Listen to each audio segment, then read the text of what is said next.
How is he only a 90 overall? You have Richard Sherman, some old man who can't run for jack. You need to put respect on Zach Ertz's name and a bunch of other tight ends that should be higher than Rob Gronkowski. The man hasn't played since 2018. He's not going to be the NL MVP. And then he goes onto an Instagram live where he seems to have been under the influence, smoking a cigar. I don't think MVP is indicative of the best player in the league. Welcome back to Go Chat. We are here, episode number 43. We have a really good one lined up for you. NBA Finals concluded. Unfortunately, you see the jersey here in the back. Everyone who watches knows I'm a big Heat fan. Took a tough loss there. We're going to talk more about that. We're also going to have an interesting NFL topic. Might get a little bit heated. Who knows what we're all going to do. But as you guys always know, we always start, go to the number. Before we go into that segment, though, make sure you guys press the like button, hit subscribe, follow us on all the social media. We love all the support. We're on the road to 500 followers on Instagram. Let's help us get there. All right, number 43. Mike, I'm going to start with you. I really think that there's only one answer to this question. Is Troy Polamalu. This guy was an 8-time Pro Bowler in his only 11-year career, 4-time All-Pro, 2-time Super Bowl champ, and he was a Defensive Player of the Year. This guy was an absolute stud for the Steelers defense. I mean, he was like a mainstay of that Pittsburgh defense. Over 5 interceptions in 3 different years. I mean, this guy was absolutely amazing. There's really not much to say about Troy Polamalu. You guys all know how good he is, and he's one of the best safeties of all time. So I'm going with Troy Polamalu. All right, Matt. Troy Polamalu is a good pick, but I'm going to go to the GOAT of NASCAR. I know it doesn't live up to the GOAT of NBA, which, that's a whole different conversation. But Richard Petty, he drove the number 43, and he pretty much torched, the win column. 200 wins behind him is David Pearson at 105, so that's a 95. But yes, I could do math. Sports media majors can do more than just sports. That's 95 wins, more than this guy in second. And he also had 7 titles. First NASCAR driver to hit 7 titles. The only other drivers to do that is Jimmy Johnson, who is just retiring this year, and Dale Earnhardt, not junior, Dale Earnhardt Sr., who we talked about and go to number 3. So Troy's great. Green Bay torched him in Super Bowl XLV. But I'm going to go with Richard Petty. All right, so I'm going to go out on a limb here and say that Tommy is going with neither Troy Polamalu or Richard Petty. Yeah, I mean, those were great picks that you guys had. I should go with Troy Polamalu because I'm a Steelers fan. He is a great pick, Mike, and so is Richard Petty. But I'm going to go with Dennis Eckersley of the Oakland A's. He was a great reliever back in the 70s and 80s, 70s, 80s, and 90s, actually. He was around for a long time. He's a Hall of Famer. He won an MVP as a reliever, which is just remarkable. You don't see that today. Generally, you don't even see a pitcher at all, a starting pitcher even. You don't see them win MVP generally. So for a reliever to do it, that's really impressive. He won a Cy Young. His ERA was pretty respectable, 3.50. He was a 6-time All-Star. He won ALCS MVP, and he also won a World Series with Oakland in 1989. He just had a great career. 62.1 career WAR, so that's worthy of note as well. He just had a tremendous career for Oakland, so I have to go with Dennis Eckersley for my GOAT of the number 43. Tommy, that's a really good pick. I played MLB The Show a lot during quarantine, and there was a player program for Dennis Eckersley, and I grinded that, and he was a good player in the video game. I am, however, going to have to agree with Mike here with Troy Polamalu. I mean, he alluded to it, the 8-time Pro Bowl Defensive Player of the Year. He won 2 Super Bowls with Pittsburgh, 32 career interceptions. He couldn't win that third. So it's all okay. You know what? We're not getting into that at all. We don't need any Packers talk on this show today. He had 14 forced fumbles, 32 interceptions. I mean, 46 career turnovers for a safety in 11 seasons. That's really, really, really good. And I mean, you would turn your TV on every Sunday, and you would see number 43 doing something remarkable, whether it was jumping over the center on a field goal to block a kick, or leaping into the air to intercept a ball, or laying a hit on someone and knocking the ball out. No matter what, Troy Polamalu is what safeties nowadays idolize to be like. They idolize to be that ball hawking safety who can also go up and get the hard hit. And that's the reason why I'm going to go with Troy Polamalu here for 43. It's definitely a great pick. Of course I know what Troy Polamalu, how good he was, you know. But anyone else have any other 43s to throw out? Slim, What? I said it's a slim number. There's not many options. 44 next week. If we get more than one answer, I'm going to be incredibly disappointed.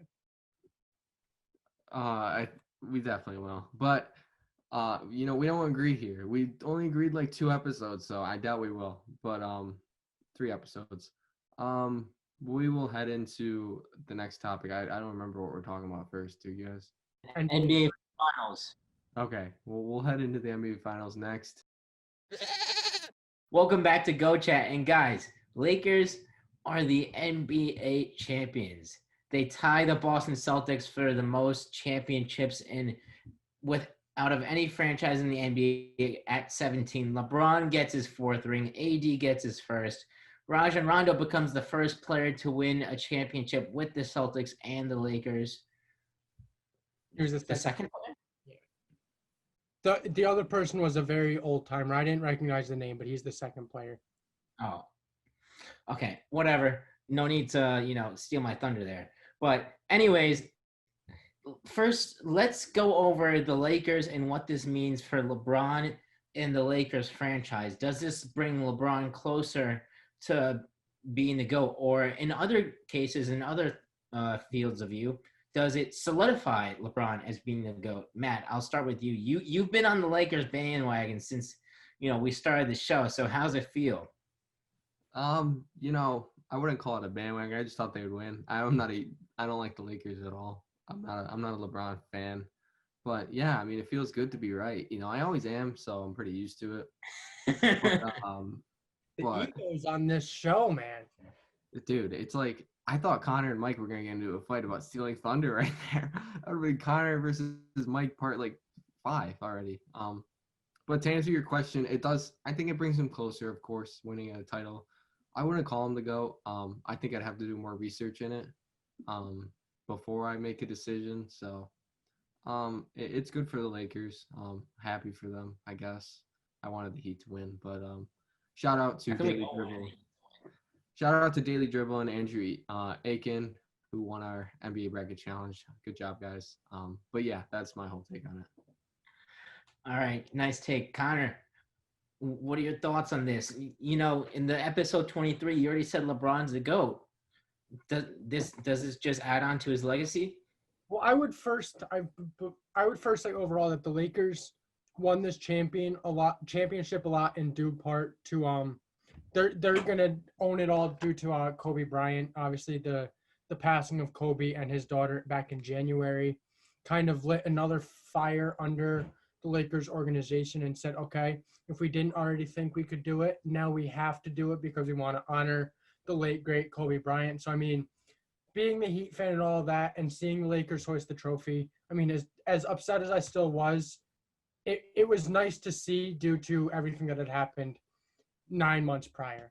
LeBron James is undoubtedly the best player to ever play in the NBA. I just truthfully think so. He has made the finals 10 times in the last 11 years, missed the playoffs once, and he was hurt for 30 games of the season. No, I mean, the one thing that you can take away from that is his finals record is 4-6, which isn't great. That's not a very good record. But if we look at a lot of the teams that he had, the teams in Miami were good. His first team in Cleveland, when he went in, I think, 2006, it was him. It was him, and that's it. So, I mean, even some of the Cleveland teams, it was him and Kyrie. So I would say there's no making excuses here for LeBron, but I see him as the best player in the NBA. Okay. Tommy, what are your thoughts? Yeah, I agree with Connor and Matt. I mean, I'm happy to see the Lakers win. I think it was a great win for them, obviously. And, what a great story as well. You think about everything that's happened this year, and for them to win it in the bubble, it was a great story for them. And, happy for LeBron, his fourth title. I don't know, though. I might disagree on him being the best of all time. I mean, Michael has 6, right? And LeBron's getting there. He's certainly getting closer, but I don't know. I always think it's kind of hard to compare, different eras. You have Wilt Chamberlain, you have some of those other players from different eras that should be considered as well. And even so, I think that it's probably down to Michael Jordan and LeBron James, but I don't know. That's always a tough one for me. I think they're both great players who are the best players of their era, but it's kind of hard for me to, um, you know, settle on one player as being the best of all time. Yeah, I have to agree with you there, Tommy.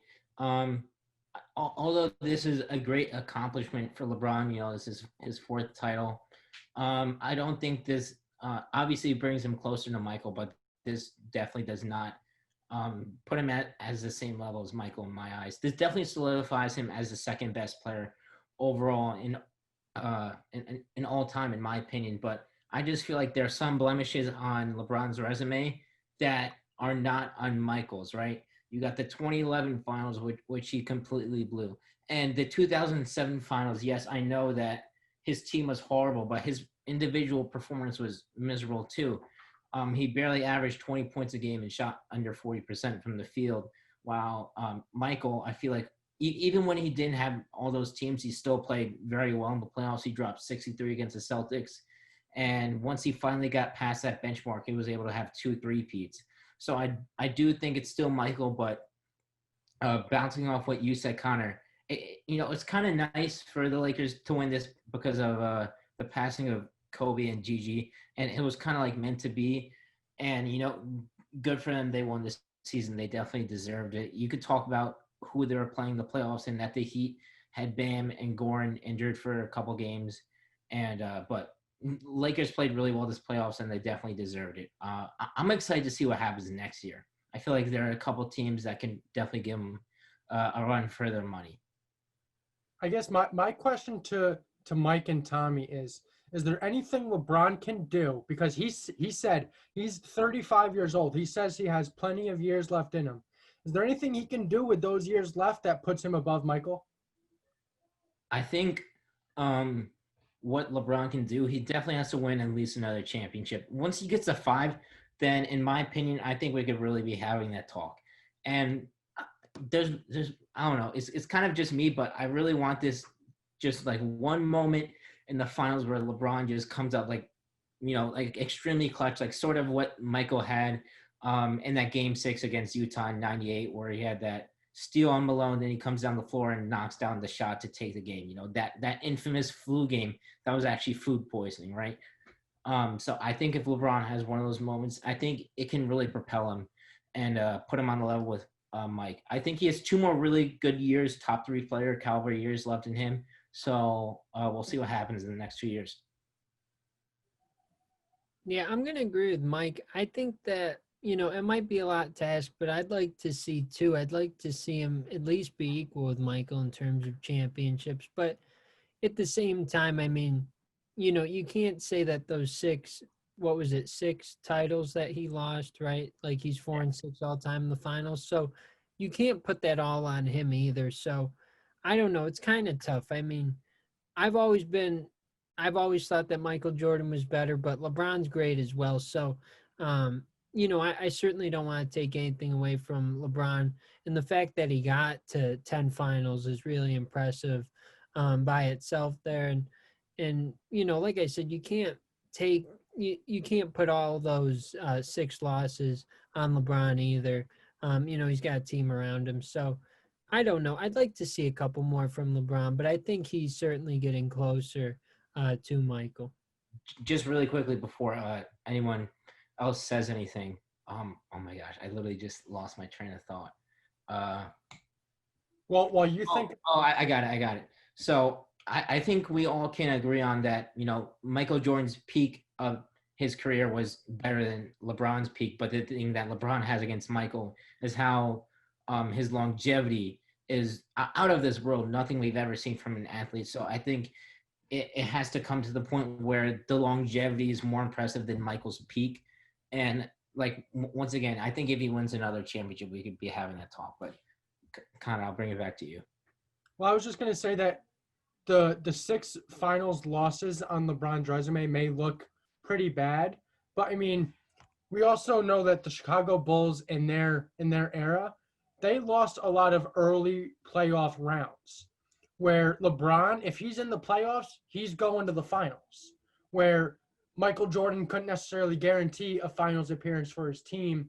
Now, obviously, the teams were absolutely stacked back in Jordan's era. I mean, he had teams like Utah, or not Utah. I mean, they were in the West, but I mean, Boston, the Knicks, the Celtics, all even those the teams Cavaliers in the East, which were really good teams in the 90s. But I mean, the early round losses, I would say, compare almost equally to LeBron's 6 finals losses. Matt, do you have anything to say about that? It's so hard to compare them, given that they're in different eras. Also because there was also the Golden State team in LeBron's era. So I think it's hard. I think if LeBron ties Michael, I think he's definitely the GOAT. But we'll see what happens in the future. I think the biggest problem with this is people don't like change. I'm not saying like you particularly, Mike, or like anyone that's saying Michael Jordan's still the GOAT. People don't like change, and I don't think they're going to change it unless something more drastically happens. Something more drastic happens. I agree with that. And to counter that, I feel like a lot of people, our age, idolize LeBron, and I feel like they could definitely be a little more biased to LeBron due to like personal experiences. I'm not saying that you are, Connor, in any way. LeBron definitely has an argument for the GOAT, but I know a lot of people that love LeBron and, quote unquote, appreciate greatness everywhere on their social media and stuff like that. So I feel like that also, plays in to that. But I think we've talked enough about LeBron and Jordan. Let's move over to the outlook of both these teams moving forward. Right? The 2020 season is over. It was a crazy one. But let's look forward to 2021 and what the outlook is for both these teams moving forward. Are they going to get better? Are they going to get worse? How can they get better? How can they get worse? Connor, I'll start off with you. Well, if the Lakers don't make the finals again, it's a disappointment. I think that's a 100% fact. I mean, Anthony Davis is I think he's entering his prime years right now. If he wasn't already into it this season, and LeBron says he still has a lot of years left. If he truly believes that, and if he's demanding this respect, which a lot of people are already giving him, he has to show that he can do it at 36 years old now and be able to get there again. So for the Lakers, it's either finals appearance for bust or bust for me. As for the Heat, as a Heat fan, I'm concerned that they may not be as good as they were this season. Everyone's getting a year older. Goran Dragic, he played some of his best basketball there in the bubble, but who knows if that'll continue. Bam Adebayo's only going to get better. Jimmy Butler finished off the season really well, but I mean, who can guarantee that Tyler Hero and Duncan Robinson are going to hit those big shots again next season? So I mean, the Heat are a team where they can either be really, really, really good and they're in the finals, or they're a 4 or a 5 seed like we saw even this season, and then the playoff or the bubble was like a different season, quote unquote, for the Heat. It's going to be really, really interesting to see as a fan of the Heat and also as just a fan of the NBA, because you don't know about that team. All right. That's a great answer, Connor. I actually really love it. Matt, what are your thoughts? I'm going to agree with Connor. I think the Lakers should be going back to back. If they don't, then, it kind of busts, I guess. I think the future is bright for the Heat, though, too. Jimmy Butler has been playing great basketball. How old is he, Connor? 30. I think he's 30. He's going to be 31 next season. Okay, so he's getting over a little of the hump. But, yeah, Goran's going to get older. But But, Tyler Hero, I think he's just going to get better. I think Kendrick Nunn's just going to get better. I think Bam's just going to get better. I think Duncan Robinson is just going to get better. I think the Heat have a very bright future in the East, especially because we know the East is kind of weak. So it all depends about the East. I'll just say that, because if the East starts having these competitors, ones that we don't expect, then it might be harder. But no, the Heat are dogs. I've been saying it. They're dogs. They love to fight. So much respect to Eric Spoelstra too. So I think they're going to have a bright future. Tommy, what do you think? Yeah, I'm going to agree with Matt. I think that the Heat are going to be back. I think they have a great young team that's going to be around for years to come. I think in the next few years, they definitely have a chance at a title. But like you said, Connor, I don't think that the Lakers can accept anything other than at least a finals appearance next year. You saw what they were able to do this year. And obviously they have to have some of those key pieces come back, right? Anthony Davis can opt out, but they think that he's going to come back and just kind of, rework the deal, try to get some more money. So he'll be back, but, obviously you got to get him back to have that team together. Rajon Rondo, he has an opt out. I was watching today. I think there's a few guys that do a few key pieces for them that could opt out, but the feeling is that they will all be back. And obviously they all want to be back. They just won a title. They had a great year. So, I think that both of the teams are certainly going to be competitive next year. And, clearly there's other teams in the league that are going to be competitive as well. But I think that these are two teams that are in a good position to succeed for a long time to come. Tommy, I got to agree with you there with the Lakers. You kind of hit the nail on the head. They have a ton of free agents this summer. They got, 80 who can opt out, like Rondo who could opt out. They got KCP who was on a 1-year deal. They got Dwayne JaVale who were on 1-year deals. And you could talk all the smack you want about KCP, but he was probably the third best player on this team this year. He was a really nice scorer, and he made some big time plays for them. And same goes for Rondo. And I think KCP could definitely get some money somewhere. And Rondo, he's an older guy. We'll see what happens in the offseason. I want to see if Rob Pelinka can do what he did last offseason, be able to build around LeBron and AD, because I think he did a really good job. Obviously it resulted them in winning a championship, so he definitely did a good job. But they don't have many pieces. They trade away all their prospects, first round picks. Really the only trade piece right now is Kyle Kuzma. So, and I don't really know how many teams want him. But I think it's interesting for the Lakers moving forward. And I definitely agree with Connor and Matt that it's finals appearance or bust. And I think the West is only going to get better. The Clippers blew it, right? But I think you really saw how good they were when they were beating the Nuggets by like 19, 16, 12, with all those big leads. I feel like if they have a little more time together, I think they can really get their stuff down. And with the Nuggets, I think the key for them is Michael Porter Jr. to get bigger, get bulkier.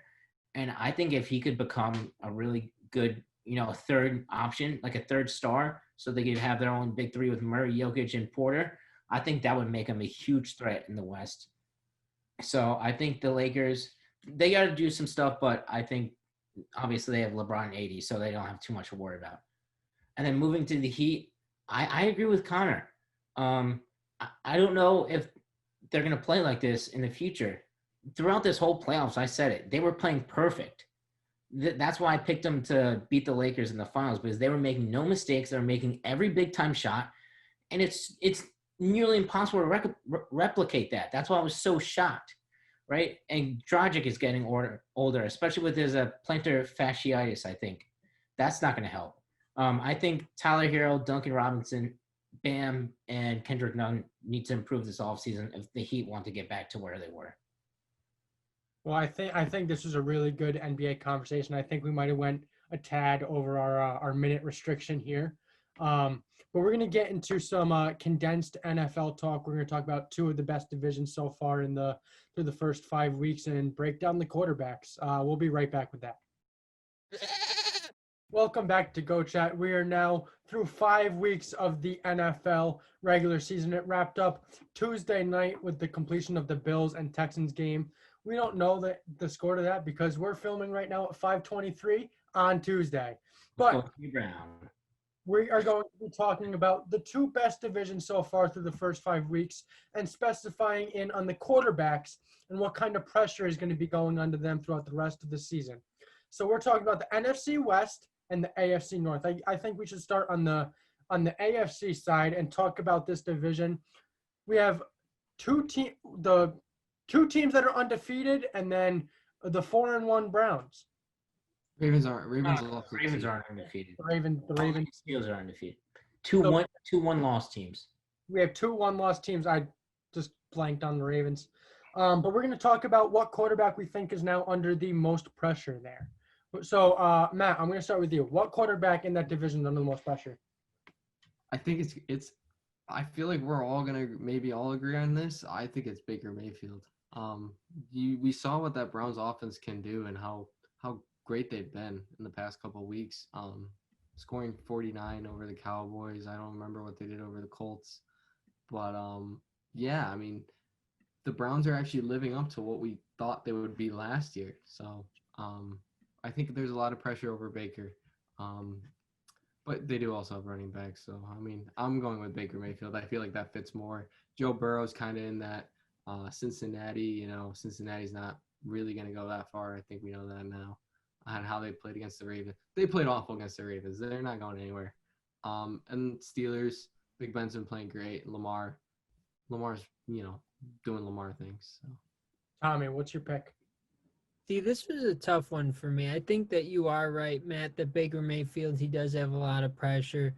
The Browns, they've been expecting them to get better here, and they didn't have as good of a year as they would have liked last year, but they're playing great right now. He's playing well. So I'd have to agree with you that he probably has the most pressure, but at the same time, Big Ben is playing well there in Pittsburgh, but they do have a really tough schedule the rest of the way. I think all but 3 of their remaining games are against teams with winning records. So, he does have pressure on him in that sense that you're going to want to play well, obviously, to get into the postseason. They missed last year, right? While he was hurt, and he has something to prove personally as well, coming back off of that injury. So I think that he has pressure, and then I think that a lot of these people do, honestly. I mean, you look at Joe Burrow, it's his first season. He has something to prove personally. And then Lamar Jackson, he wants to make a name for himself, right? Be the best quarterback in the NFL. And I think that's going to be difficult to do with Patrick Mahomes. And he hasn't been able to beat him when they've gone head-to-head. But I think they all have something to prove, in their own way. Mike, you made a face when Matt said Baker. What's your pick here? I feel like it's 100% Lamar. After losing to Patrick Mahomes, I feel like he has a lot to prove. The Ravens haven't been some sort of offense like the 2000 Rams, right? Where it's the greatest show on turf. They've just been pretty good. Lamar is not playing as well as he played last year. And obviously Ravens are really good and one of the best teams in the NFL. But I feel like the expectations were so high for them this year, coming into the year, right? That there's just so much pressure stacked up on Lamar. And he's probably going to have to face Patrick Mahomes in the playoffs sometimes unless something drastic happens, right? I feel like all that pressure, it comes down to that game, right? And at this point, Patrick Mahomes and Russell Wilson, and you could argue even like Aaron Rodgers are better than him right now. And for him to be that, top-tier quarterback, right, he needs to play better. And that's just the period end of story right now. And I think Lamar can, but I think those are the expectations. That's why he has the most pressure. Yeah, I'm going to have to agree with Mike here. I think it's undoubtedly Lamar Jackson with the most pressure. I mean, he's the reigning NFL MVP and has nothing to show for it. He has a divisional playoff loss is what he has to show for it. And now he's coming back into the season, and there's people out here who are making bigger splashes than him as a reigning NFL MVP. I mean, we have Justin Herbert, who's lighting it up on Monday Night Football as a rookie. We have quarterbacks like Ben Roethlisberger, who are coming off major injuries and are lighting it up. Kyler Murray's really showing off. Lamar Jackson's name isn't being talked about that much. And yes, he's playing decent, but against Kansas City, he had 97 passing yards. in Sunday's game, I think he totaled 180 total yards. So, I mean, he's not doing these MVP things, and he's a good quarterback and everything like that, but he's not living up to that MVP season that he had last year, and I think until he starts living up to that, the most pressure is undoubtedly on him.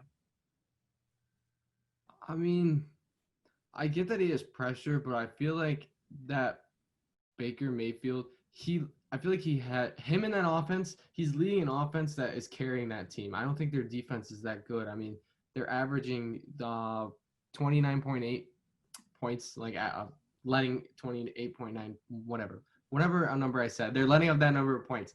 Well, while we saw what the Ravens can do, they literally killed Joe Burrow. I get he's a rookie, but Joe Burrow's had those flashes of greatness. I mean, he put up great numbers. Probably his best game was against the Browns defense. And we look at what the Ravens defense did to Joe Burrow. He got me 4 fantasy points. Like, what? Come on, Joe. I just think I get that Lamar has a lot of pressure on him. He does, but I feel like Baker's is just more pressure because of that offense. I think my biggest thing and the reason why I didn't pick Baker is what pressure does he have on him? Maybe except for the fact that this is the last year or this is like the last chance that the Browns are really getting. But up until this season, he's done nothing. So what extra pressure is on him? The pressure to get to the playoffs. They made so many moves to be a playoff team last year, and he had a great first year. And then second year, we literally ranked him, fourth in that list? The one list that we did? I did myself. But I ranked him second. Okay, Mike rated him second, but he rated Josh Allen fourth. So, I didn't rate him fourth. Yeah, you did. Sam Darnold was third. We had this argument before, but I just think Baker was set up for a great team last year. He didn't live up to what we thought he was going to be. Now they're heading into this year. New coach. No, I honestly don't think any excuses. He's got Odell Beckham, Jarvis Landry. He's got those 2 running backs. Yes, Chubb is hurt. And yeah, Chubb is hurt. Thank you. I brought that up. Chubb being hurt is just putting more pressure on him to do something. I think the difference between Baker and Lamar here is that the Cleveland Browns offense is predicated around their run game, while the Baltimore Ravens offense is predicated around Lamar's running ability and the threat for him to score at any time. So I think those are the 2 big differences, that the Ravens rely on Lamar playing a lot better, while the Browns Baker can throw 2 interceptions in a game, like last week against the Colts. And they could still win that game by 10 points. So I think Baker definitely does have some pressure, being that first overall pick. And, he's trying to live up to that great first season he had. And I think, he's done some of that this season. He's definitely playing better than last season. But I still do think that Lamar has more pressure on him because the Ravens rely on him more. All right. I would say that's enough talk about the AFC North. Now we're going to move out to the West Coast and the NFC West, who has 4 really decent quarterbacks. I mean, one was in the Super Bowl last year, and then he was benched on Sunday. So who has the most pressure for these teams under center? Mike, I'll start with you here. I think it's Russell Wilson. Once again, they have to live up to expectations this season. Russell Wilson has been playing so good. I think he's definitely my MVP pick right now. So I think he has the pressure to continually live up to his play. And without Russell Wilson, they've been in a ton of close games without him, carrying the Seahawks on those last few minute drives, right? The Seahawks are probably a 500 below 500 team right now. So I think the most pressure is on Russell Wilson. And I do think Jimmy G does have some pressure to get back onto the field and to play well, because the 49ers are 2-3 and struggling right now. Tommy, what's your pick? For me, it's got to be Jimmy Garoppolo. I just think that, the 49ers, they're 2-2 right now, coming off of a Super Bowl appearance. And he was benched, you mentioned, this week. And I think that he certainly has something to prove. He's got to get out there and play the way that everybody knows he's capable of. So I think that he has a lot of pressure. I think, Mike, you had a good pick with Russell Wilson. They've gotten off to a really hot start, and he definitely wants to keep that going. But similar to what I said in the last part, the last division, I think that all these quarterbacks have something different to prove with Kyler Murray. obviously his first year, he's got a good opportunity as well. The Cardinals, they're 2-2. So, they're tied with the 49ers for last in that division, but certainly neither team is out of it. At this point, I think that they each could make a run at the division. So I think that he has something to prove. He could try to get his team into the postseason. I'm not quite sure what would happen. Then with Jared Goff, the Rams, they're playing pretty well, 3-1. So, obviously he wants to keep that rolling. And he didn't have as great of a year last year coming off of the two Pro Bowl seasons. Then he had a rough year in the last season. So he's going to want to come out and has something to prove. So I think they all have something different, but for me, it's Jimmy Garoppolo. Matt. I'm gonna go with Jared Goff. I like how we're picking different quarterbacks here. I thought I was worried that we were gonna be a little the same, but the reason why I'm picking Jared Goff is yes, the Rams are 4-1, but they played the NFC East, which has a combined record of like 2,000,001 or something very abysmal. But and then they they lost to the Bills, which of course the Bills are one of the best teams right now in the AFC, and that was honestly almost a comeback. But Jared Goff has been playing so effective. 71.7 completion percentage, 108.8 passer rating. I think he's been playing great football. And we talked about, the Rams had that Super Bowl hangover last year. They really want to get to the playoffs now. I think, getting rid of Todd Gurley, people might have thought that they would be trending downward. They still really don't have a running back number one, kind of got the three running backs in potential there. But I just think Jared Goff, there's a lot on him being the quarterback of the Los Angeles Rams. Yeah, I'm going to have to agree with Matt. I'm going to go Jared Goff. I think after they made the Super Bowl, the 2018-19 season, the Rams had a lot of very high expectations, and a lot of the fans there and a lot of personnel expected them to get back. And then they kind of crashed last season. He definitely didn't live up to what he was those first two seasons in the league. And I think we're starting to see the Jared Goff of old here this season. He's really leading this Rams team. And, I mean, Matt mentions the three running backs with high capability, but without Todd Gurley, he doesn't have a whole bunch here. He doesn't have a lot of weapons necessarily. He has Tyler Higbee. He has quality wide receivers.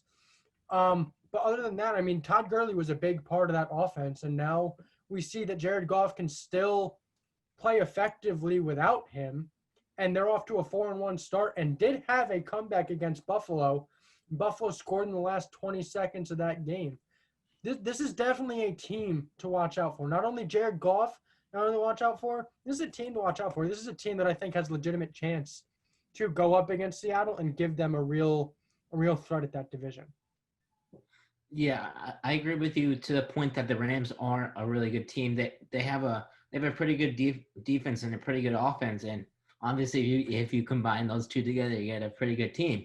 So, but I think once again, the difference between Russell Wilson and Jared Goff, and even Jimmy G, is that the offense once again it's predicated around Russell Wilson's ability to throw the ball. Obviously, they love to run the ball a lot, but the Seahawks don't win games if Russell Wilson isn't able to pull them out from the depths of the ocean, right? The Rams are able to win games through their running back committee, and same thing with the 49ers. They're able to win games through their running back committee and through the run game. So I think that's just the reason. I think the Seahawks rely on Russell Wilson so much more than the Rams and Niners do with their quarterbacks. I mean, I would say that Jared Goff is leading the Rams team. Who are the running backs? Darrell Henderson, Malcolm Brown, and Cam Akers. Cam Akers hasn't been doing anything. And Cam Akers hasn't done anything. I actually think Cam Akers was hurt. So, I mean, those three running backs really – do any of them have a game over 100 yards? Yes. I don't know for sure, but if they don't, then we can't say that they're being led by the running game. Also, the thing about the running backs, too, is that they're inconsistent. Like, there's not that one solidified running back number one. 1 week, Malcolm Brown could go off, and then another week, Darrell Henderson could go off. You don't have a solidified running back, so I feel like that Rams offense right now is depending on Jared Goff and what he could do with Cooper Kupp or Robert Woods, Josh Reynolds, Tyler Higbee, and Gerald Everett. You know, what he could do there. And then when we look at Russell Wilson can have a bad year, and we still think Russell Wilson's a good quarterback. Like Jared Goff, if he has a bad year, if he starts throwing a lot of interceptions, if they just absolutely fall down, he could lose his job. So I feel like he's got the pressure to take this team back to the playoffs and make them more relevant when we're talking about playoff football team. So, yeah, I think Matt just put it perfect there. The pressure to succeed, and if he doesn't succeed, he's going to lose his job. I think that's the biggest pressure because Russell Wilson doesn't have that pressure on him. Russell Wilson, I think the pressure on Russell Wilson right now is to be an MVP of the league, and he's kind of living up to it right now. I would say he's top 2, maybe even 3. I would say my top 3 for MVP right now are Russell Wilson, Aaron Rodgers, and Josh Allen. And Russell Wilson's definitely probably number 1 on that list right now, but Aaron Rodgers is close behind. So that's definitely some pressure on Russell Wilson, but I think Jared Goff has a lot more to lose. Yeah, I agree with you guys on that standpoint that Jared Goff is more or less fighting for his NFL life, while Russell Wilson has already solidified his role in the NFL as a superstar. But going back to the Rams rushing offense, they are 6th in the league in rushing, and the 49ers are right behind them. So they do have a really good okay, but you can't tell me that they have a solidified running back number 1. But that doesn't matter if they're fall off. in the league in rushing. They could fall off in a matter of a week. Guaranteed they could fall off rushing wise in a matter of a week. It doesn't matter who's in that backfield for them, and we saw it with the 49ers. That's how they got to the Super Bowl, with defense and their running game. Where's Seattle on the list for rushing? Seattle. I'm sorry, I'm blind. I don't have my glasses.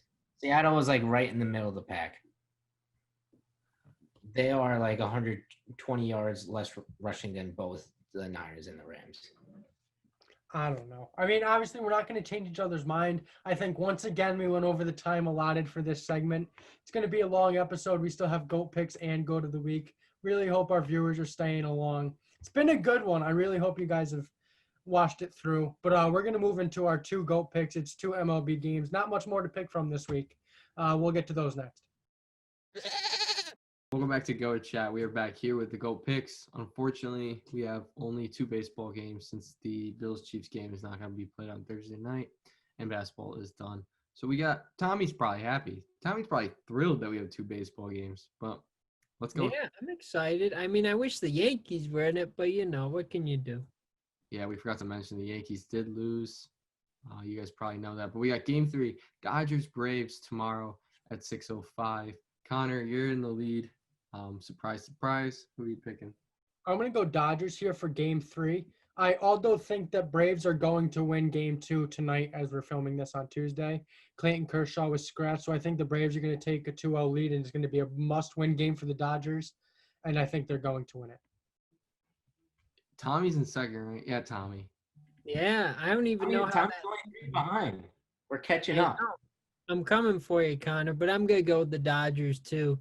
They're just the better team, and I'd have to agree with Connor. I think that they may lose Game 2. LA, that is, they might lose because Kershaw got scratched in Game 2.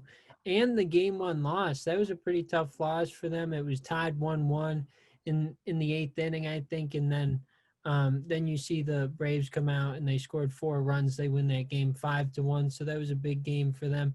But I think the Dodgers will take Game 3. I'm going to go with the Dodgers, too. It's kind of hard to go against the Dodgers, honestly, So, Mike, what are you going to do? I'm going with the Dodgers as well. I think if they win tonight or not, I still think that they're going to win Game 3. Whoever's on the bump, Urias or Kershaw, I think they're going to win. And then, of course, we have the Rays and the Yankees. No, wait, sorry. The Rays and the Astros. I forgot the Yankees are out. We haven't even got a chance to talk about it yet. Guys, how are you feeling? Tommy, I'm sorry. Connor, I can't say the same. Matt, can you just give us our pick, please? Yeah, who are you gonna go with, Connor? I'm gonna go with the Rays. Again, I could see Houston winning Game 3 here tonight, and then the Rays taking a 3-1 lead. Or I could see the Rays just finishing them off here in 4 games. Rays have looked really, really good in the postseason, and I think they're the only team that can contend with the Dodgers. Tommy?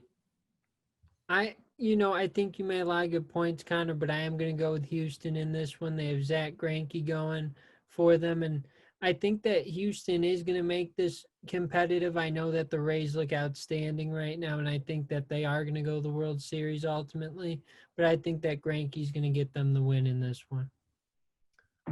I'll go with the Astros, Tommy. We got to catch up to Connor somehow, so. That's right. Mike, who are you going to go with? I think the Astros are going to win tonight, but I think the Rays are going to eventually take a 3-1 lead with Glass now getting on that mound. And Greinke really hasn't pitched well this postseason. Their pitcher Valdez, I think is his last name. I think he's been their best pitcher, and he pitched Game 1, and they ended up losing that game. So I do think the Rays are just too hot right now to lose. I think the Rays are winning Game 4. All right, well, that goes another GOAT picks. We got to go to the week next, and then we'll wrap up the episode, so we'll see you there. We're back for the GOAT of the week, baby. This is everyone's favorite segment. Who won last week? It was Jimmy Butler. Mike had Jimmy Butler for like the 20th time. This is the second time he won it for me. It's like I have a love story with Jimmy Butler, just like you do with Luka. Well, don't talk about Luka Doncic unless he's my GOAT of the week. Luka Doncic is my GOAT of the week. Thank you for the win, and we'll see you guys next episode. Just kidding. Standings are up. We're gonna go right through it. Tommy, who's your GOAT of the week? I hate to do this, but I'm going to go with Randy Arozarena of the Tampa Bay Rays. He's been great throughout the entire postseason for them. And you want to take a look at his postseason numbers. They're pretty impressive what he's done. He is hitting .429 in the postseason, 4 home runs, 5 RBIs. So he's really been a big reason for why they've moved on here, and they're playing the Astros with the chance to go to the World Series. And I hate to do it because he played well against the Yankees, but I got to see him firsthand what he was able to do, and he's just been outstanding. He had a good week last week, so I'm going to go with him for my GOAT of the week. Mike? That's a great GOAT of the week, Tommy, especially considering he was a big reason why the Rays knocked off the Yankees. But anyways, I'm going with LeBron James, the Finals MVP. He won his 4th ring. He was the best player on the Lakers this postseason. Obviously, AD was helping. They were kind of neck and neck for the Finals at MVP, but LeBron kind of took it in the final game. He averaged 28 points throughout the postseason and in the finals with 11 rebounds and 8 assists. He was all over the court for the Lakers. I think he averaged a steal and a block a game as well.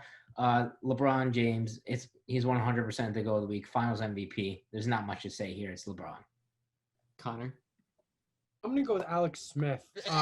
Anybody who knows the Alex Smith story, he was taken down November 2018 with a really gruesome leg injury. 18 surgeries later, they weren't sure if they were going to be able to keep his leg or even his life. And then we fast forward all the way 2 years to Sunday, and Kyle Allen goes down with a shoulder injury, and out steps Alex Smith onto the field in front of his family. Thank gosh they were able to be there, and is able to throw a pass once again in an NFL football game.